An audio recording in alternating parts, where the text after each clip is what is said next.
اگر آپ نماز نہیں پڑھتے نا، سنیں میری اس بات کو، اگر آپ کو نماز پڑھتے بغیر دل میں سکون آتا ہے، راحت ملتی ہے، چین ملتا ہے، سکون آتا ہے، تو کہہ دیجئے کمنٹ باکس میں جی ہاں، ہمیں سکون، راحت اور جسم کو ہمت ملتی ہے۔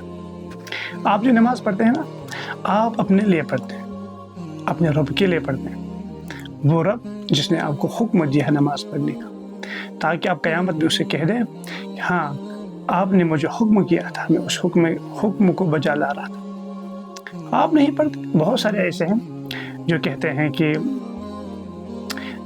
ہیں کہ ہم نے نماز نہیں پڑھی، ہم نے بہت اچھا کیا۔ وہ اپنے آپ کو چالاک سمجھتے ہیں، وہ کہتے ہیں ضرورت نہیں، ہم تو جمعہ پڑھتے ہیں نا، ہم جمعہ پڑھتے ہیں۔ جمعہ پڑھنے والا یاد رکھنا، ایک دن آئے گا، اللہ تبارک و تعالیٰ تم سے پوچھے گا کہ میں نے آپ کو اطاعت کرنے کا کہا تھا، عمل کرنے کو کہا تھا، کہاں جاؤ گے آج؟ آج میری بادشاہت ہے، آج میرا چلے گا، آج میرے سامنے جواب دے ہوگے، آج آپ کو ہر ایک بات کا جواب دینا ہو۔ دنیا میں جو کر رہے تھے نا، اس کا آج ایک ایک بات کا آپ کو آج جواب دینا پڑے گا۔